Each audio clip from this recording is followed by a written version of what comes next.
Hello everybody. So, we did 3-inch golden lilies yesterday. Quite difficult to get through, I'm sure most of you would agree. So today we're going to do more of the same. We're going to go back to page 86, 87 in the book and look at the Fellowship of the Rings by J.R.R. Tolkien. Now, I'm sure a lot of you have heard of this, the Lord of the Rings. Fellowship of the Rings is the first book in the trilogy, followed by the Hobbit. Very famous series of movies, which some people consider the best series of movies ever made. I don't. I went to see all 3 of them in the cinema, and each time I just sat there thinking, is this going to get good? And it didn't. It was just awful. They were really, really long. They were over 3 hours each. And you could have done the whole movie in 1 hour, just dreadfully drawn out for no good reason. And they were obviously a love letter to the original stories, the original books. The people that made them, Peter Jackson, obviously absolutely loved the source material, and it was very respectfully done. And then they released a DVD box set where they were made even longer. You know, a lot of the cut scenes were put back in, and it was even longer than the original movies. And my mum bought them, my mum and dad, and they said, do you want to borrow them? No. I don't want to watch a 4.5-hour movie when a 3-hour version of it nearly put me into a fatal coma. I can't watch these movies. And I never read the book, not because the book is terrible, not because it's rubbish, not because I don't like J.R. Tolkien, but because it's fantasy. And when I was growing up, fantasy was kind of a dead art. I think what happened is fantasy was very popular, and it spawned Star Wars. As I've got older, I've read bits of Lord of the Rings, and it's pretty obvious that Star Wars was basically ripping off Lord of the Rings. It was a shallow rip-off of something previous. And then we've gone full circle, and interest in science fiction has died off, and we've gone instead to fantasy. And we'll probably go around again. Another point where fantasy will give way to science fiction, and again it'll give way to something else. And we'll just go round and round in circles. And that's pretty much how fashions of all kinds work. They're just a rotating disc of current trends. But when I was growing up, we weren't really interested in fantasy. There was some mainstream fantasy stuff. There was Dungeons and Dragons was very big. That was a role-play game. And I played it a bit, played with my friends, where you sit around a table and you're going through this sort of adventure thing. And again, it's really, really boring. And I tried it a couple of times and I have to say I didn't like it. I read a few fantasy books, some at school, some later, and I just couldn't really get into it. I always preferred science fiction. And for the most part, I do agree that science fiction is basically, for the most part, fantasy with spaceships. It's not really that much different or original. Fantasy, by definition, is taking a story into a world that we know doesn't exist. That's what a fantasy is. We don't need any explanations. We can take our story into a world of dragons and monsters and werewolves or warlocks, and we just accept that these things happen. In this universe, it's normal, these things happen, they exist, and that's just how it is. And that's fantasy. We fantasize it. We don't need explanations, we don't need proof, we just have a story of a fantastic nature. Science fiction, as we've discussed, can go off in either direction. We can have very strictly laid out fictional rules that follow a scientific basis. And that's hard sci-fi, but soft sci-fi is basically fantasy, but we're just putting it into a different setting. Instead of having castles, we have spaceships. I would argue that Star Wars is science fiction fantasy, is space fantasy. We've got the wizards, is the Jedi. We've got the castle, which is the Death Star. We've got all the different iconic tropes. All we've done is transferred it to a spaceship instead of a group of men riding around on horses. It's the same thing. So in fantasy works best by being more imaginative. When I was growing up, we did have a lot of fantasy movies, and yeah, we'd watch them. And the best of them were the ones that really dared to push the limits, the ones that really imagined different things, dragons, monsters, horrendous, nightmarish characters. We wanted to see things taken further. The worst of them would be ones that look like historical drama, but with some slight variation. One of the worst of them I remember was The Sword and the Sorcerer. And the sorcerer was just a man in a robe, and that was he was a magician, but he never saw him really do anything magical. And the hero had a sword with 3 blades, and that was as mystical as it got. And I remember watching it and thinking, well, this isn't really a fantasy. This is basically, this could have happened, because there's no real imagination here. It's all very boring stuff. And I kind of felt the same way about The Lion, the Witch and the Wardrobe, the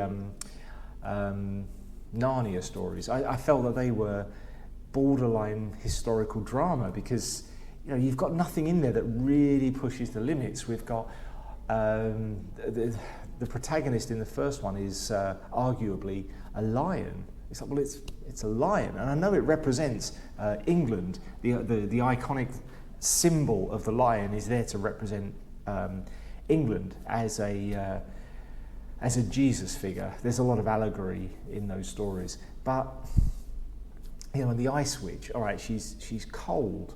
I didn't see how this was imaginative enough to be really good fantasy, and to me it was just boring. We've got all these things, minotaurs in the background, and they're old legendary creatures. We want to see something that really does something new.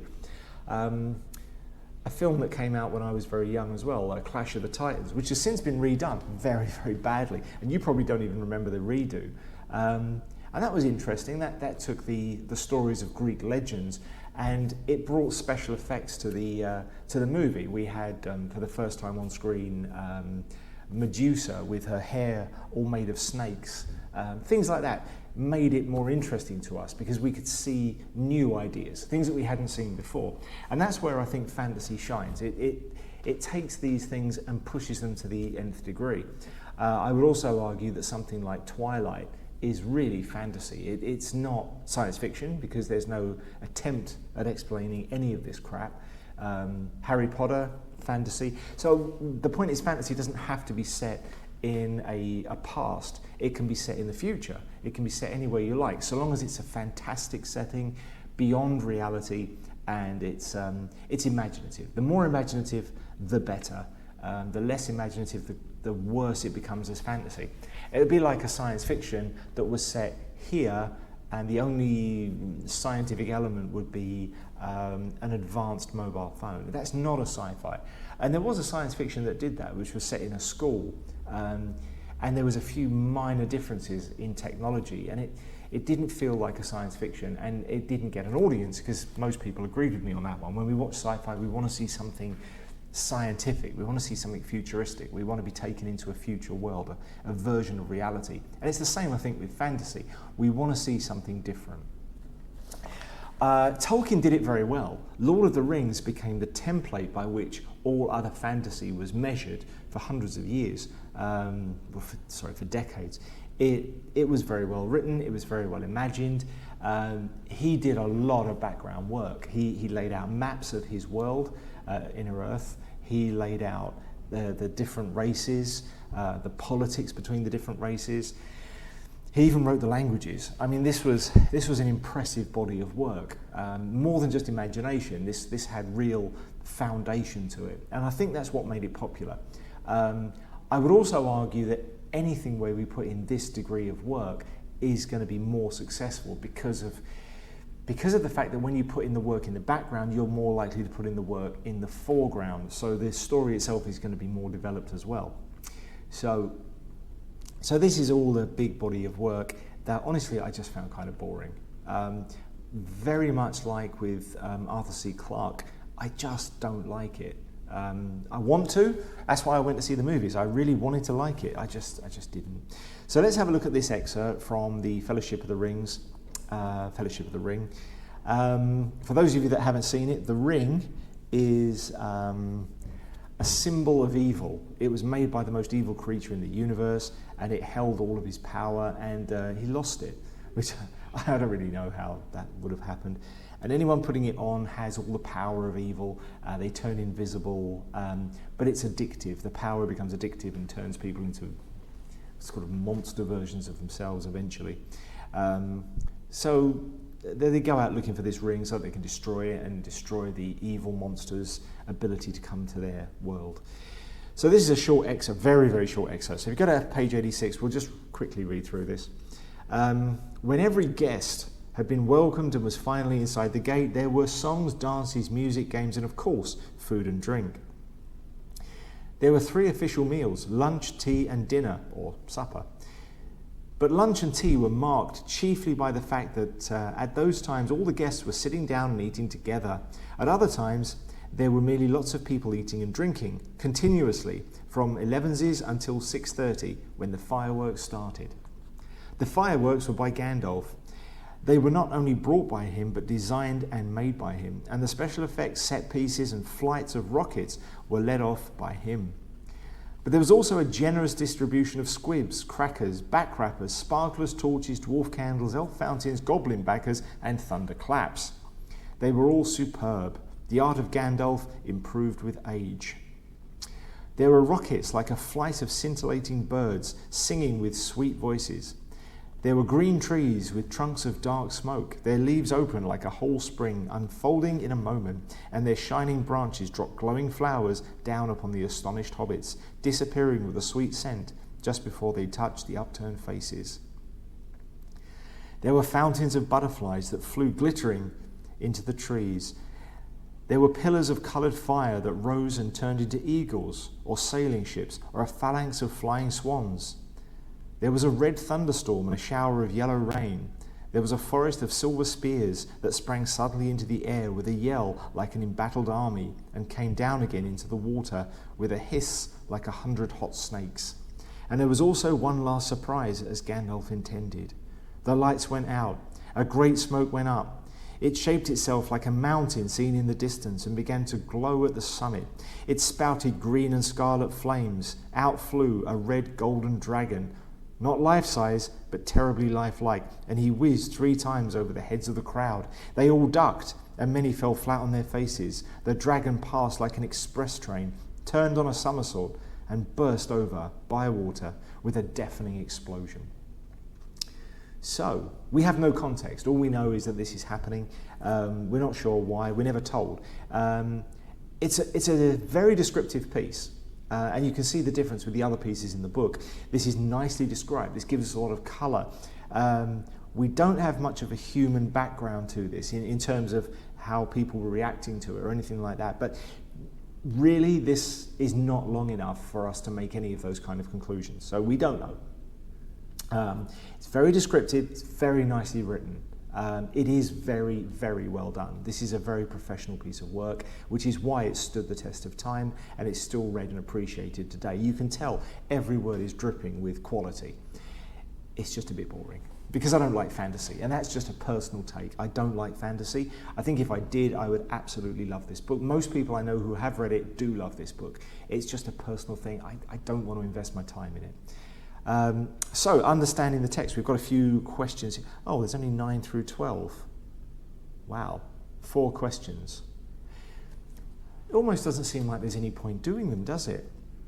Well, I tell you what, we did comprehension exercise yesterday, so let's not bother with this. Let's not bother doing this comprehension exercise. Let's do something else instead. Let's turn this into a monthly test.